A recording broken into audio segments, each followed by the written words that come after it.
कि हमारे अधिवक्ता संघ अयोध्या का कोई भी अधिवक्ता ये राम जन्मभूमि चोरी के अभियुक्तों की डिफेंस की ओर से वकालत नहीं करेगा।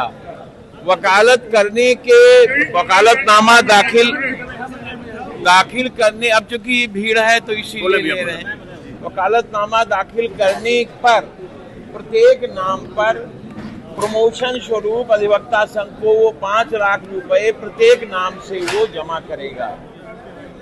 एक पैनल बनाया गया है जिसमें कम से कम 15 अधिवक्ता हैं।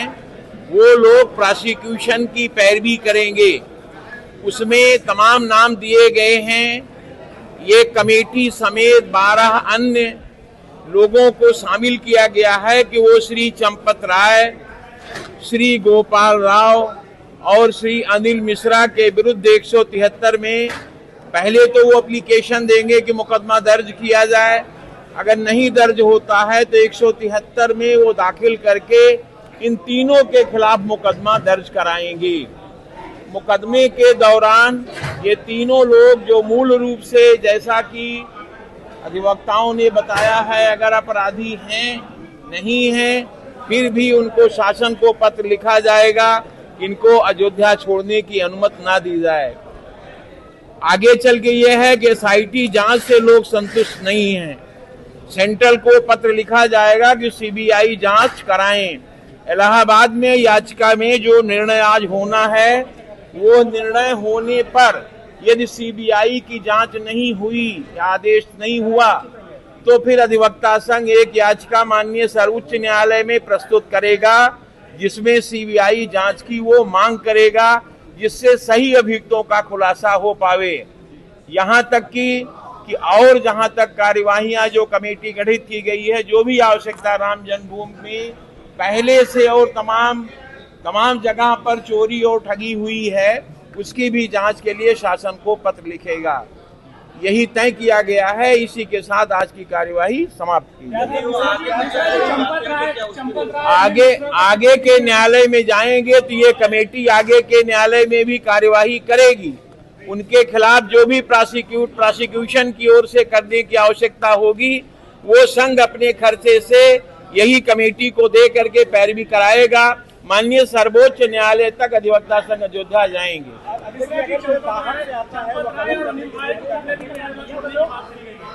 चंपत राय और अनिल मिश्रा और गोपाल राव को प्रथम दृष्टया यहाँ की जनता और अधिवक्ता संघ के लोग प्रथम दृष्टया इस बात पर शंका करते हैं कि इतनी बड़ी चोरी का खुलासा नहीं हुआ है अभी, बल्कि किसी ने अपने चालक को पकड़ा दिया, किसी ने अपने मंदिर के सफाई कर्मी को पकड़ा दिया।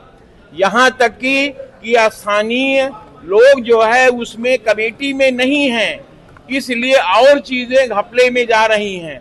यहाँ तक कि श्री नृपेंद्र मिश्रा जी का भी विरोध किया गया है कि उनको अगर यहाँ का दायित्व सौंपा जाता है तो और गड़बड़ होगा, चूंकि वो सरकार के नुमाइंदे पहले से रह चुके हैं।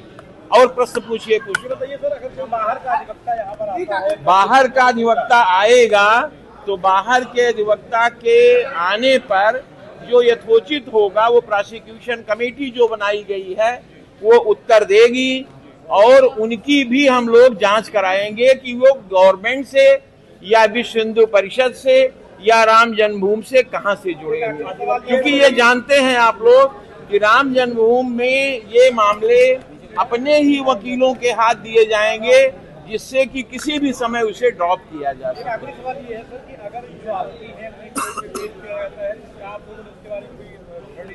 नहीं कोर्ट पर पेश किया जाता है तो ये मैटर अंडरस्टूड है, जो जनता कहेगी वो किया जाएगा। जनता का मतलब वकील प्लस यहाँ अयोध्या वासियों से चर्चा को सुनिए कि चंपत राय, ये गोपाल राव और अनिल मिश्रा के बारे में उन लोगों की क्या धारणा है, सुन करके भी इसमें जोर दीजिएगा कि लोग जगह जगह पर, फुटपाथ पर, स्टेशन पर, तहसील में, हर जगह एक बात की चर्चा है कि मंदिर में पैसा ना दो क्योंकि वहाँ चोरी हो जाती, वही के लोग खा जाते। अधिवक्ता संघ क्या मान चुका है कि चंपत राय दोषी है?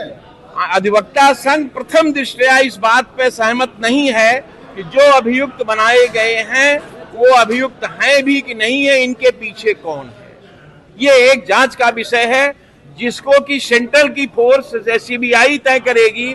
अगर एसआईटी का गठन ना हुआ होता तो शायद सीबीआई अगर जांच की होती तो स्थिति आज और भी क्लियर होती, लेकिन चूंकि स्टेट ने इसलिए एसआईटी गठन तुरंत कर दिया कि ये सेंट्रल के हाथ में न जाने पाए। आरोपियों के लिए फिर पैरवी करेगी, आरोपियों के लिए विरोध में पैरवी करेंगे।